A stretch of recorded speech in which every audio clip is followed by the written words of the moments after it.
Imagine investir suas economias de toda uma vida, ou o capital da sua empresa, em uma máquina que promete ser sua aliada na estrada. Mas em vez de lucros, o que você encontra é um beco sem saída de oficinas caríssimas, peças de reposição fantasmas e um valor que despenca mais rápido que um motor sem óleo. O mercado está cheio de armadilhas disfarçadas de oportunidades. Hoje, em uma lista que você não vai querer que seu mecânico veja, revelamos as 12 marcas e modelos de caminhões que estão em falência técnica, financeira ou comercial. Se você vir algum destes em um lote de usados, corra na direção oposta. Começamos com o número 12. Número 12. Sterling Acterra. A história do Sterling Acterra é um manual sobre como desaparecer sem fazer barulho. Nascido da fusão dos restos da velha Ford Heavy Truck e da linha de negócio de Sterling da Freightliner, o Acterra foi apresentado como um caminhão de serviço médio e pesado, um competidor direto para o International e o Ford da época. Tinha um aspecto quadrado e funcional, e em seu coração batiam motores Cummins ou Detroit Diesel bastante convencionais. O problema nunca foi seu design inicial, mas sua sentença de morte. Quando a Daimler, proprietária da Freightliner e, portanto, da Sterling, decidiu em 2009 fechar a marca para sempre, não apenas parou de produzir caminhões. Iniciou um lento e agonizante processo de desmantelamento de sua rede de suporte. Comprar um Acterra hoje é comprar um fantasma. É adquirir um veículo cuja existência corporativa foi apagada. Não há suporte oficial do fabricante. Não há linhas telefônicas de assistência técnica Sterling. Os manuais de serviço se tornaram relíquias de colecionador. O verdadeiro inferno, no entanto, está nas peças de reposição. Embora compartilhe alguns componentes com outros Freightliner da época, o Acterra tinha uma quantidade significativa de peças exclusivas. Molduras, elementos da cabine, módulos elétricos, suportes, sistemas de climatização. Quando um desses componentes falha, começa uma caçada épica. Não é como buscar uma peça para um Freightliner Century que foi produzido aos milhões. É navegar por desmanches remotos, fóruns de internet abandonados e pequenas oficinas que talvez, apenas talvez, tenham uma peça enferrujada em uma prateleira empoeirada. O custo desta busca não é apenas monetário, é temporal. Seu caminhão pode passar semanas ou meses imobilizado, esperando que apareça um pedal de freio, uma maçaneta da janela ou um conjunto de instrumentos. O Acterra é a personificação da morte por abandono. Não é inerentemente mau, mas o mundo seguiu em frente sem ele, e arrastá-lo para o presente é uma tarefa titânica, dispendiosa e, na maioria dos casos, economicamente irracional. É o primeiro da nossa lista porque seu maior defeito é a ausência de apoio, de futuro e de bom senso para quem decide apostar nele. Número 11. Ford Cargo. O Ford Cargo é um ícone. Em muitos países, especialmente na Europa e América Latina, definiu durante décadas como era um caminhão rígido de distribuição. Sua cabine de acesso baixo, sua robustez percebida e o prestígio do oval azul o tornaram um best-seller. Mas o tempo e os quilômetros não foram gentis com as gerações anteriores ao redesenho integral da década de 2010. Aventurar-se na compra de um cargo velho, especialmente aqueles dos anos 90 e início dos 2000, é como abrir uma caixa de Pandora cheia de gremlins elétricos e doenças crônicas da suspensão. Os problemas elétricos são legendários. Os cargos dessa época sofriam de um cabeamento que, com os anos, parece desenvolver uma mente própria. Os conectores oxidam, os isolamentos racham e os circuitos começam a se comportar de maneira espectral. Luzes que se acendem sozinhas, indicadores que piscam sem motivo, falhas intermitentes nos injetores ou nos sensores que deixam o motorista e o mecânico em um jogo de adivinhações perpétuo. Diagnosticar essas falhas requer uma paciência de santo e um eletricista especializado que já é uma espécie em extinção. Não é um problema que te deixe parado sempre, mas é uma fonte constante de pequenas frustrações e gastos inesperados. Mas se a eletricidade é o sistema nervoso doente, a suspensão dianteira é a perna quebrada que nunca sarou bem. Muitos desses cargos utilizavam um sistema de suspensão de feixe de molas dianteiro com um design que sofria terrivelmente com cargas desiguais ou caminhos em mau estado. Os suportes do feixe de molas, as buchas e os componentes da direção associados desgastam-se com uma rapidez incomum. O resultado é um caminhão que navega pela estrada, que requer constantes correções no volante e que desgasta os pneus de maneira desigual de forma alarmante. Manter o alinhamento e a geometria corretos torna-se uma batalha perdida, um poço sem fundo onde se joga dinheiro em peças e mão de obra. Comprar um cargo velho é comprar um pedaço da história, sim, mas é uma história escrita com faturas de oficina, horas de diagnóstico e a constante preocupação com o que falhará na próxima vez que você ligar a ignição. É um clássico, mas como muitos clássicos, sua manutenção é um hobby caro, não a base de um negócio rentável. Número 10. Marmon. Falar do Marmon dos anos 90 é falar de uma lenda, de um caminhão que era construído quase à mão, com uma qualidade de materiais e um nível de personalização que rivalizava com os carros de luxo. Eram as máquinas escolhidas pelos proprietários operadores mais bem-sucedidos, os que queriam algo único, superdimensionado e com uma presença na estrada que fizesse o asfalto tremer. Um Marmon bem mantido dessa era é uma obra de arte rodante. E aí está o problema. Bem mantido é um conceito que, para um Marmon, tem um preço que pode superar o de um caminhão novo de gama média. O pesadelo do Marmon é o da extrema especialização. Praticamente nada naquele caminhão era padrão. Não compartilhava quase nenhum componente com outras marcas. O chassi, a cabine, a eletrônica, os interiores, tudo era Marmon. Quando a companhia foi absorvida e sua produção desapareceu, a cadeia de suprimentos de peças secou quase por completo. Não há catálogo no autosserviço. Não há réplicas genéricas.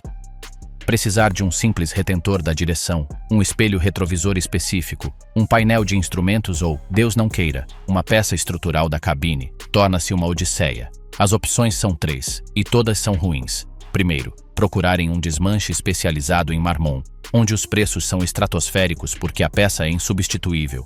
Segundo, tentar que uma oficina de máquinas pesadas fabrique a peça sob medida, com os custos de engenharia e fabricação unitária que isso implica. Terceiro, canibalizar outro Marmon, perpetuando o ciclo. Como ferramenta de trabalho diário, um Marmon antigo é um elefante branco. Seu valor sentimental e estético é inversamente proporcional à sua viabilidade econômica. Cada quilômetro percorrido é uma aposta, porque qualquer avaria, por menor que seja, pode significar semanas de inatividade e uma fatura com 4, 5 ou 6 zeros. É o caminhão perfeito para um museu ou para um colecionador multimilionário com sua própria oficina. Para qualquer outra pessoa, é um bilhete seguro para a falência. Uma máquina linda e inútil que te lembrará a cada dia a diferença entre um caminhão e uma escultura móvel com motor. Número 9. Western Star. 4.900. Antes de a Western Star se reinventar como uma marca de luxo dentro do grupo Daimler, com os modelos 5.700 e 6.900, existia a lenda. O Western Star 4.900 e seus irmãos dos anos 80 e 90 eram caminhões feitos sob medida, com um nível de artesania e uma complexidade mecânica que os tornavam únicos. Eram os Cadillac da estrada, mas com a mecânica de um transatlântico. E essa é precisamente a razão pela qual são um pesadelo no mundo real atual. A complexidade de um Western Star 4.900 antigo é esmagadora. Não era raro que estes caminhões tivessem sistemas pneumáticos redundantes para freios e suspensão, esquemas elétricos labirínticos com relés e fusíveis dedicados para cada função, e motores tão personalizados que o manual de serviço era um documento único para cada chassi. A filosofia era, se você pode imaginar, nós construímos. O resultado, décadas depois, é um quebra-cabeça impossível de decifrar para qualquer mecânico que não seja um idoso mestre que trabalhou na fábrica original. Os custos de reparação não são altos, são estratosféricos. Um simples problema no sofisticado sistema de ar-condicionado da cabine, que muitas vezes era uma unidade de pós-venda de alta gama instalada na fábrica, pode exigir a fabricação de uma mangueira especial ou a busca por um compressor obsoleto. Um vazamento no intrincado sistema de ar dos freios pode significar desmontar metade da cabine para acessar uma linha enterrada no chassi. E devido ao fato de muitos componentes serem personalizados ou de fornecedores que já não existem, a solução costuma ser uma adaptação artesanal, com a consequente perda de confiabilidade e o risco de afetar outros sistemas interconectados. Possuir um destes Western Star clássicos é como ter um avião privado velho.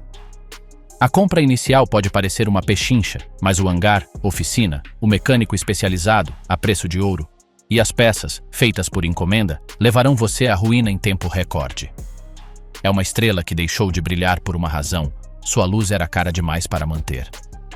Para o motorista que busca um caminhão, não um projeto de vida, o antigo 4900 é um caminho direto para o desespero financeiro. Número 8. Sinotruck ou FAO em mercados não nativos. A tentação é poderosa, quase irresistível. Um caminhão novo, ou quase novo, com um preço que é a metade ou um terço de um Volvo, um Scania ou um Freightliner equivalente.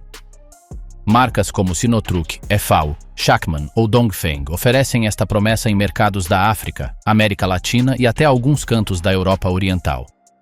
A miragem do baixo preço inicial, no entanto, oculta um deserto de problemas que se abre caminho assim que o caminhão sai da concessionária.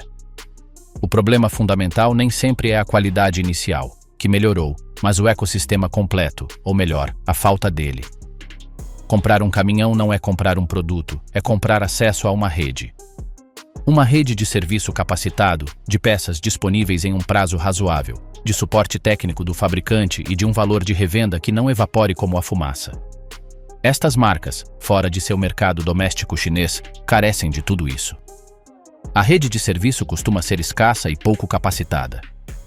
Uma oficina local pode se atrever a trocar um filtro de óleo, mas quando se apresenta um problema com o sistema de pós-tratamento de gases, muito complexo nos motores modernos, com a eletrônica do motor ou com a transmissão, simplesmente não tem as ferramentas de diagnóstico, o conhecimento ou as peças. O caminhão se torna um enfeite caro. As peças podem demorar meses para chegar, se é que chegam, enviadas da China em contêineres marítimos. Não existe um mercado de peças alternativas ou genéricas. E depois há o valor de revenda ou a ausência dele. Um caminhão é um ativo, e parte de seu financiamento baseia-se no fato de que você poderá vendê-lo em alguns anos para ajudar a pagar o próximo.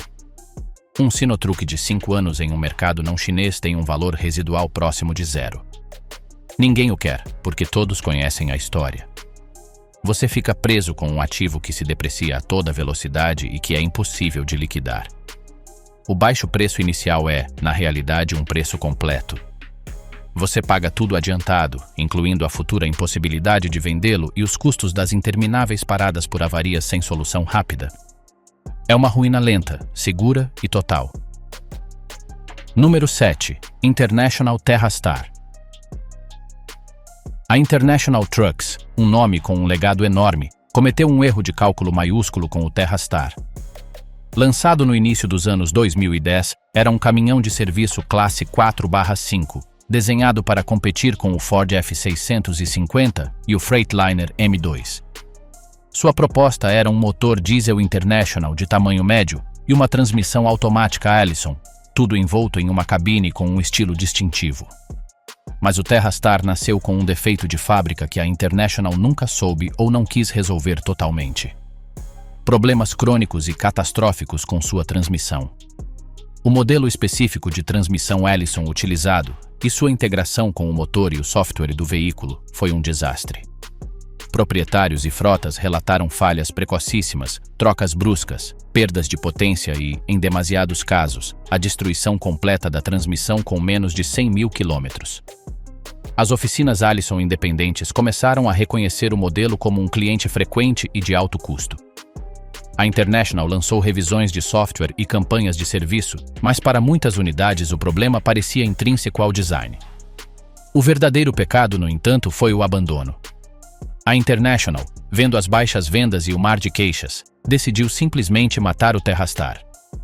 Descontinuou sem um sucessor claro, deixando os proprietários com um caminhão que tinha uma reputação de bomba relógio mecânica e agora, com o estigma de ser um modelo órfão. Conseguir suporte específico tornou-se difícil.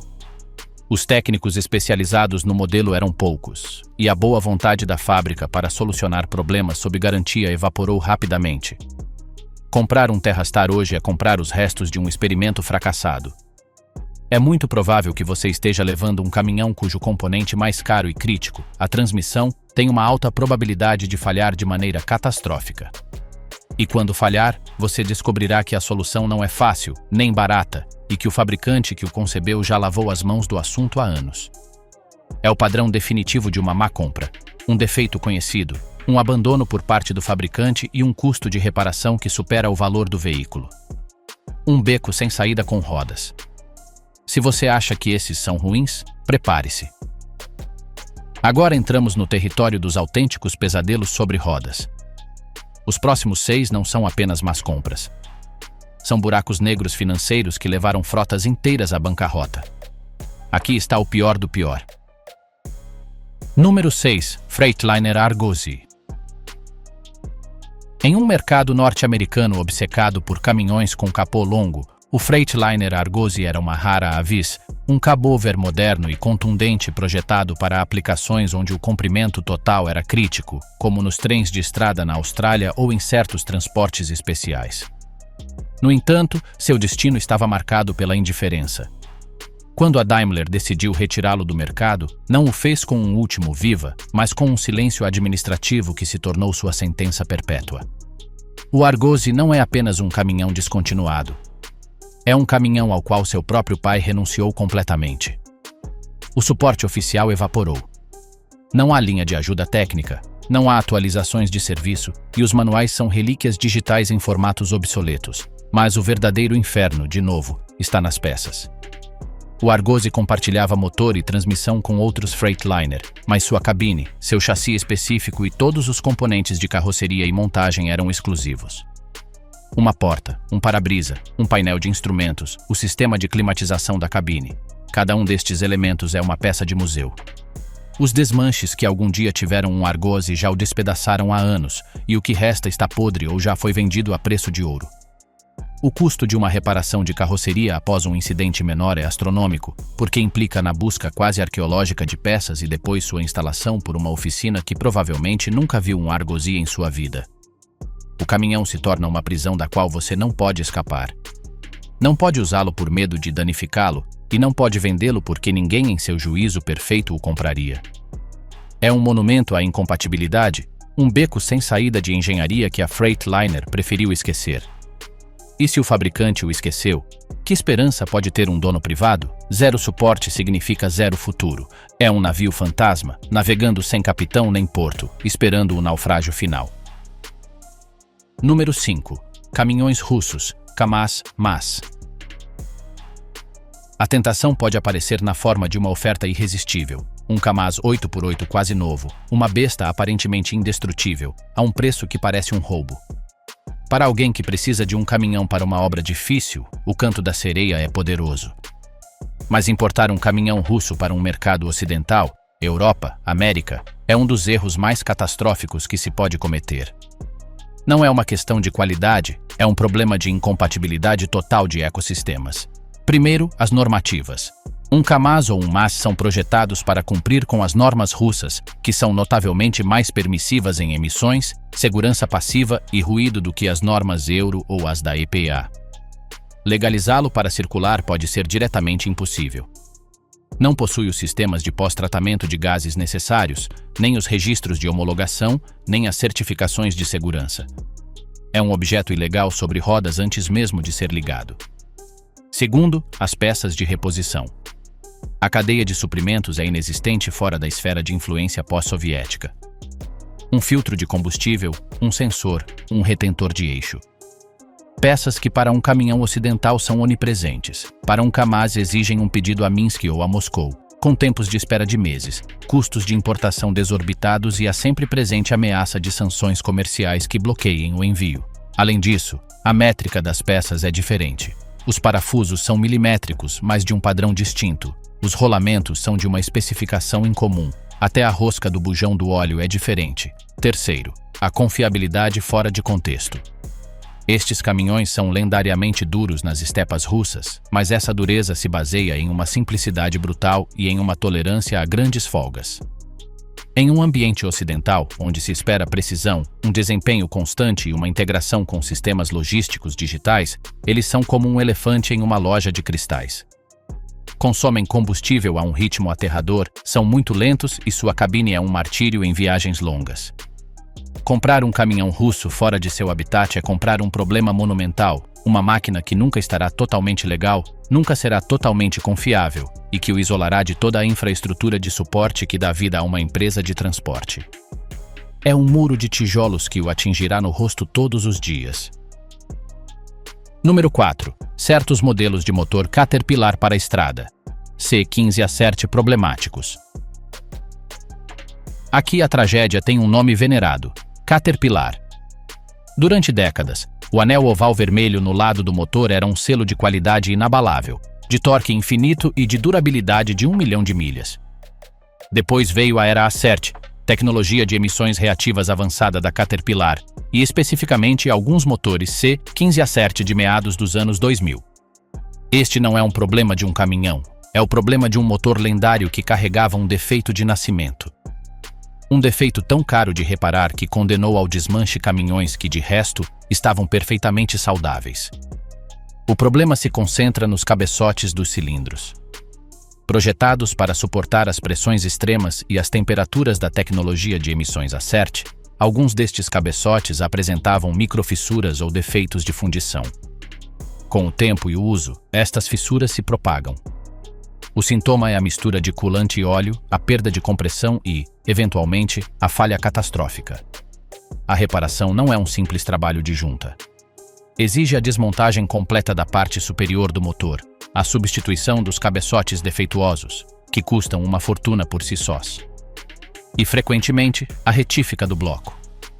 A mão de obra especializada para este trabalho em um motor C15 é astronômica. A fatura total por esta reparação pode oscilar facilmente entre 25 e 35 mil dólares. E este é o dilema apocalíptico. Muitos dos caminhões que montavam estes motores, velhos Kenworth T800, Peterbilt 379, podem ter, no mercado atual, um valor de entre 40 e 60 mil dólares. Que dono em seu juízo perfeito investiria 30 mil dólares para reparar um motor em um caminhão que vale 50? A resposta é ninguém. Estes caminhões, quando o motor falha, são vendidos em peças ou enviados diretamente para a sucata. O fantasma do C15 Acert problemático criou um mercado de terror. Comprar um caminhão dessa era sem um histórico de serviço exaustivo e documentado sobre o estado dos cabeçotes é jogar roleta russa com um cartucho em cada câmara. É herdar uma bomba relógio cujo tic-tac é medido em dólares por minuto e cuja explosão significa a perda total do investimento. Número 3. A marca Ginaf. Ginaf não é um fabricante de caminhões, é um fabricante de tanques com licença de caminhão. Nascida nos Países Baixos, sua razão de ser é construir veículos hiperespecializados para as aplicações mais extremas do planeta. Transporte de turbinas eólicas, veículos para a indústria petrolífera no Ártico, caminhões para minas a céu aberto. Um Ginaf é uma obra-prima da engenharia, com eixos de design próprio, sistemas de suspensão hidropneumática, quadros de aço aliado e motores de altíssima potência. E é, sem sombra de dúvida, o pior caminhão que você pode comprar para qualquer coisa que não seja sua aplicação específica original. Levar um Ginaf para a estrada normal é como usar um traje de astronauta para ir comprar pão. Tudo nele está otimizado para a resistência extrema, não para a eficiência, o conforto ou o custo. O consumo de combustível é monstruoso, porque está empurrando uma massa enorme com uma aerodinâmica de tijolo. Os pneus são especiais, de perfil baixo e preços estratosféricos. A suspensão, maravilhosa para absorver rochas de meio metro, é desconfortável e reativa em uma rodovia. Mas o autêntico buraco negro é a manutenção. Não existe uma oficina da esquina para um Ginaf. Cada intervenção exige técnicos especializados, ferramentas específicas e, é claro, peças que só a Ginaf fabrica na Holanda. Uma revisão de rotina custa o que uma reparação maior em um caminhão normal. Uma avaria no complexo sistema hidropneumático pode custar mais do que vale um caminhão de segunda mão de uma marca convencional. É um veículo concebido para que o custo de operação seja um detalhe secundário em um projeto de centenas de milhões. Nas mãos de um dono operador ou de uma frota pequena, é um câncer financeiro. É o epítome do elefante branco. Um ativo de uma capacidade deslumbrante que, no contexto errado, o consome vivo com gastos até que não reste nada. Comprar um Ginaf sem um contrato milionário que justifique sua existência é a definição de loucura empresarial. Número 2. Os caminhões da era Navistar MaxForce. No início dos anos 2000, a Navistar International tomou uma decisão estratégica audaz e, em retrospectiva, desastrosa. Decidiu desenvolver sua própria família de motores diesel de emissões avançadas, os MaxForce, para deixar de depender de fornecedores como a Cummins. Os motores MaxxForce 11 e 13, que equiparam milhares de caminhões International ProStar e Lone Star, tornaram-se rapidamente sinônimo do pior fracasso de engenharia na história moderna do transporte norte-americano. Os problemas foram múltiplos e sistêmicos. O design do sistema de recirculação de gases de escape, IGR, era intrinsecamente problemático, levando a uma carbonização massiva, a falhas nas válvulas e a um consumo de óleo descontrolado. Os sistemas de pós-tratamento falhavam constantemente. Os motores sofriam de perda de potência, paradas no meio da estrada e uma vida útil ridiculamente curta. As frotas viam como estes caminhões novos passavam mais tempo na oficina do que na estrada. A Navistar tentou remediar o problema com atualizações de software e revisões, mas o defeito era de design fundamental. O resultado foi uma avalanche de processos coletivos, uma perda de confiança dos clientes da qual a Navistar nunca se recuperou totalmente, e um mercado de usados envenenado. Comprar um International ProStar da era MaxxForce é comprar uma loteria onde o único prêmio é uma fatura de reparação de $20 mil por uma reconstrução do motor. Estes caminhões têm um estigma tão profundo que seu valor residual é praticamente nulo. São os fantasmas vingativos de uma má decisão corporativa e arruinaram financeiramente centenas de donos operadores e pequenas frotas. É o experimento fracassado que levou consigo a credibilidade de uma marca centenária. Tocá-los, embora o preço pareça dado, é tocar a lepra mecânica. Número 1. Qualquer caminhão da extinta fabricante Oliver. E chegamos ao abismo. O posto número 1 não é para um modelo concreto, mas para um princípio universal de sobrevivência no mundo do transporte. O pior caminhão que você pode comprar é qualquer um cujo fabricante tenha desaparecido do mapa sem deixar um herdeiro claro, uma rede de suporte ou um arquivo de plantas. Marcas como Oliver, Brockway, White em seu desaparecimento final, ou Diamond Reel na América, ou Seddon Atkinson e RF em certos contextos na Europa. Estas não são marcas descontinuadas por uma megacorporação que ainda existe, como a Sterling. São marcas mortas e enterradas, cujos ativos foram liquidados e cujos designs se perderam na noite dos tempos. Comprar um caminhão de uma marca assim é comprar um fóssil. É adquirir um objeto que já não tem lugar no ecossistema mundial. Não há fabricante. Não há departamento de peças. Não há engenheiros para quem ligar. Não há desmanches especializados porque faz 30 anos que não se fabrica. Cada componente, desde o parafuso mais pequeno até o painel da cabine mais grande, é uma relíquia. Se quebrar, não se repara, reinventa-se a um custo que não tem relação alguma com a realidade. Estes caminhões são monumentos à inutilidade. Podem estar impecáveis, podem ter um motor que ainda funcione, mas seu valor prático é zero. São armadilhas de nostalgia. Um ingênuo pode ver um Oliver bem conservado e pensar que beleza, que oportunidade. Um especialista vê um caixão sobre rodas. Não é um veículo, é uma responsabilidade. Não se pode operar por medo de quebrá-lo, não se pode vender porque não há comprador racional, e não se pode dar de presente porque seria uma maldição para o receptor. É a falência total materializada. Representa o investimento absoluto sem possibilidade de retorno, a perda pura. Por encarnar a morte definitiva de toda possibilidade de suporte, utilidade e valor, qualquer caminhão de uma marca extinta sem rede de apoio leva, com toda a crueza do caso, o primeiro lugar nesta lista do que você nunca deve comprar. É a lição final. No transporte, você não compra um caminhão, compra acesso a um sistema vivo de apoio. E se esse sistema morreu há décadas, o que você leva para casa não é um ativo, é um cadáver muito pesado.